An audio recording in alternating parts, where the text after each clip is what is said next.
সবাইকে। আশা করি আপনারা সবাই অনেক ভালো আছেন এবং সুস্থ আছেন। আমিও আলহামদুলিল্লাহ অনেক ভালো আছি। দেখতেই পাচ্ছেন আপনারা যে আমরা লাউঞ্জের বালাকা এক্সপ্রেস লাউঞ্জের সামনে আছি। তো মাত্র আমরা ডিনার করে বের হলাম, আর এই সিরিজটা আমাদের হতে যাচ্ছে মালয়েশিয়া নিয়ে। সো সবাই সাথেই থাকবেন এবং লাইক সাবস্ক্রাইব শেয়ার করতে ভুলবেন না। আর আমরা এখন যাব হচ্ছে বোর্ডিং করতে। তো সবাই সাথেই থাকেন, দেখা হবে আপনাদের সাথে একবারে মালয়েশিয়ার কুয়ালালামপুরে এয়ারপোর্টে যেয়ে।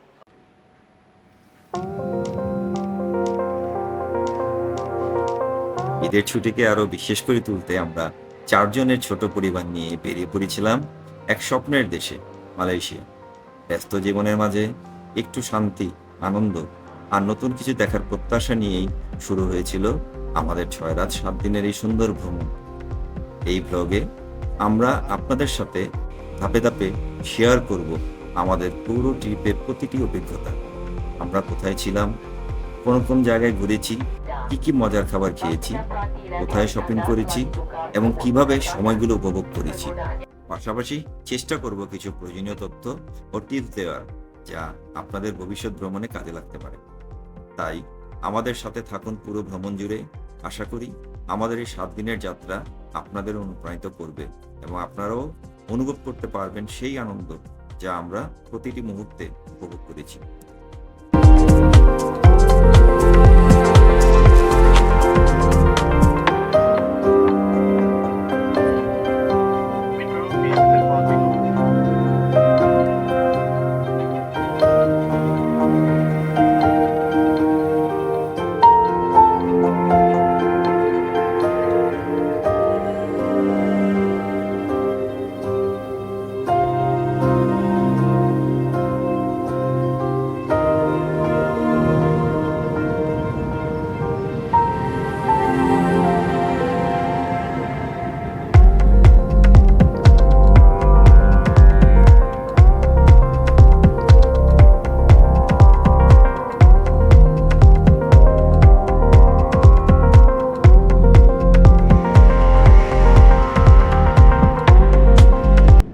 মালয়েশিয়ান এয়ারলাইন্সের খাবারটা সত্যি বেশ টেস্টি ছিল, বিশেষ করে রাইস আইটেমটা।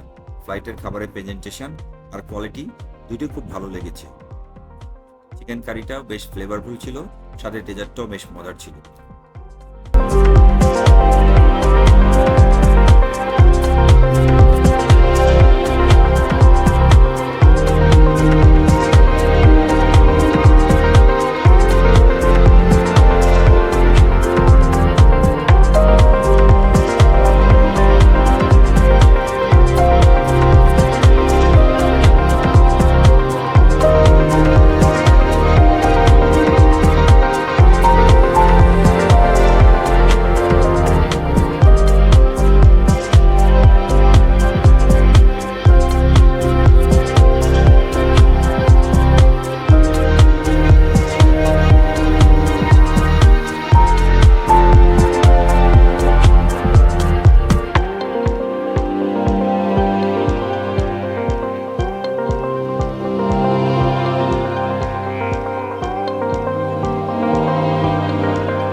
তো ভিউয়ার্স, আমরা হচ্ছে প্রায় ২-২.৫ ঘন্টার মতো আমরা কুয়ালালামপুর এয়ারপোর্টে ছিলাম। ইমিগ্রেশন করলাম, দেন আমাদের লাগেজ নিলাম, দেন আবার সিম নিলাম। এখন হচ্ছে আমরা বের হবো এয়ারপোর্ট থেকে। বের হয়ে যেহেতু আমাদের আজকেই আবার ৪টার সময় কুয়ালালামপুর থেকে লাঙ্কাউইতে ফ্লাইট, সো আমরা এই টাইমটা ফ্রি আছি। তাই এই টাইমটা আমরা আমাদের লাগেজগুলো এখানে কোথাও কাস্টমসে বা কোথাও আশেপাশে রেখে ব্যবস্থা করে দেন আমরা হচ্ছে একটু ঘুরতে যাব। দেখা যাক যে কোথায় যাওয়া যায়। আশা আছে যে পুত্রা মস্ক ঘুরতে যাব। আপনি সাথেই থাকবেন এবং দেখতে থাকবেন।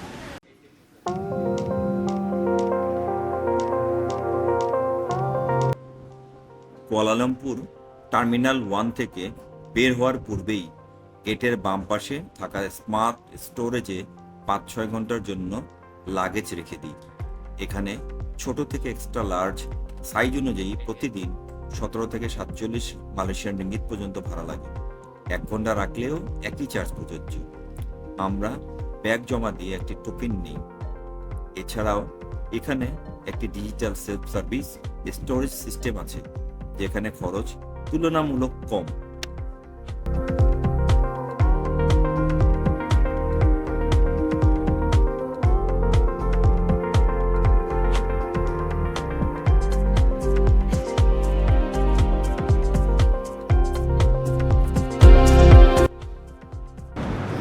ভিউয়ার্স, এখন আমরা মাত্র এয়ারপোর্ট থেকে বের হলাম, আর এয়ারপোর্ট থেকে বের হয়ে আমরা চলে যাব হচ্ছে উবারের মাধ্যমে অথবা গ্র্যাবের মাধ্যমে পুত্রা মস্ক অথবা পুত্রা স্কোয়ার, আপনারা যেভাবে চিনতে পারেন। ওখানে যে আমরা একটু ঘোরাঘুরি করব, ঘোরাঘুরি করে আমরা আবার এয়ারপোর্টে ব্যাক আসবো, কারণ আমাদের আবার 4টার সময় লাঙ্কাউই যেতে হবে। তো চলেন পুত্রা মস্ক যাওয়া যাক।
মালয়েশিয়ার বিখ্যাত পুত্রা মস্ক, যেটাকে অনেকে পিঙ্ক মসজিদ নামেও চেনে। দূর থেকেই এর গোলাপি রঙের গম্বুজ আর মনোমুগ্ধকর স্থাপত্য চোখে পড়ে।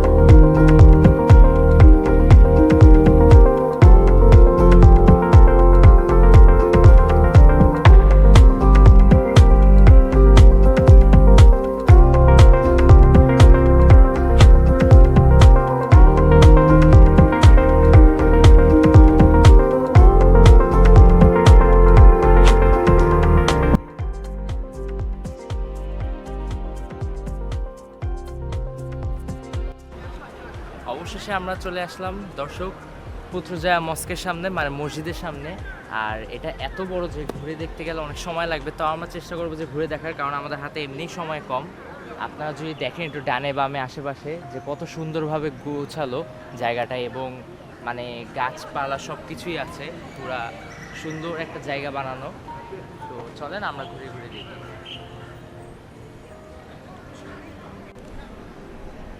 দর্শক, একটা জিনিস খেয়াল করেন, দেখেন যে এখানে গাছের নিচে আপনার ফোয়ারার মতো বানানো আছে, যে পানি এইভাবে এসে এইভাবে পাস হয়ে যাবে, পাস হয়ে আবার এখান দিয়েও যাওয়ার, মানে পুরোটাই সুন্দরভাবে একটা সার্কেলের মতো বানানো সবগুলা গাছের সামনে দিয়ে। এবং এটা একটু অন্যরকম মসজিদ, আমি আমার চোখের জীবনে প্রথম দেখলাম, এরকম কখনো দেখা হয় নাই।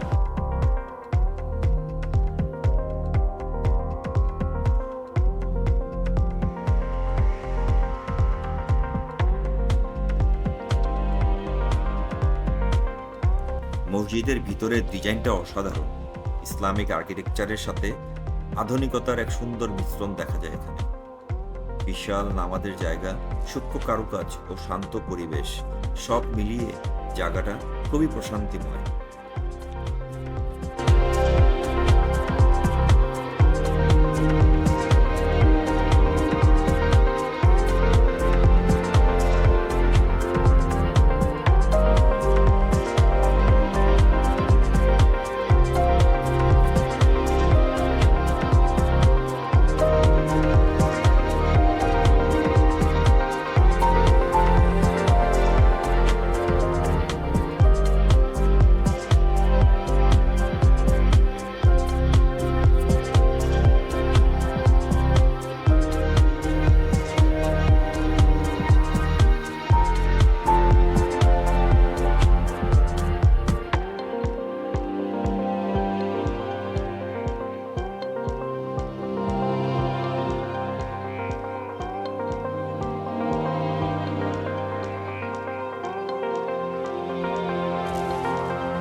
ভিউয়ার্স, এটা ছিল হচ্ছে আমাদের ফ্রন্ট সাইড পুত্রজয়া মস্কের। এখন আমরা ফ্রন্ট সাইড থেকে ব্যাক সাইডের দিকে যাব।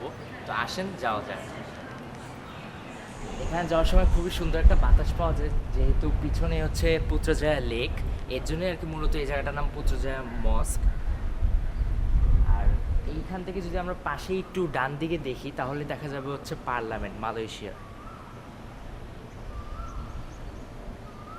তো এক কথায় বলা যায় হচ্ছে যে এই জায়গাটায় যদি আপনারা আসেন তাহলে আসলেই উপভোগ করতে পারবেন, কারণ জায়গাটা খুবই শান্তশিষ্ট এবং আসলে প্রাকৃতিক পরিবেশটা উপভোগ করার মতো। অবশ্যই আসবেন, জায়গাটা মিস করবেন না।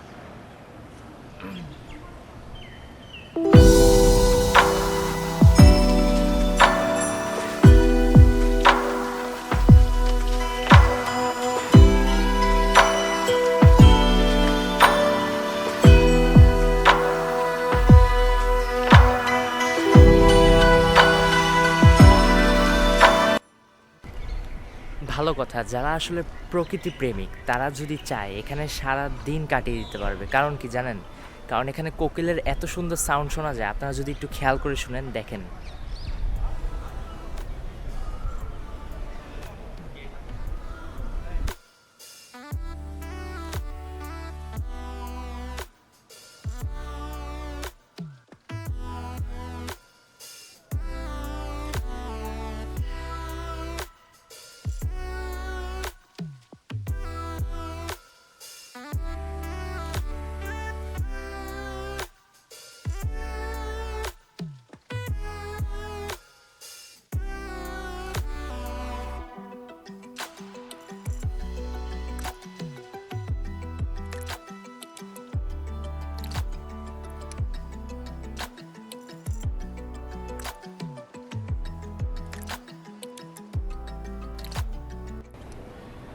প্রায় 1 ঘন্টার মতো আমরা এখানে ঘোরাঘুরি করলাম, আর ঘোরাঘুরি শেষে আপনাদের অনেক কিছু দেখানোর চেষ্টা করেছি, আবার অনেক কিছু দেখাতে পারিও নাই।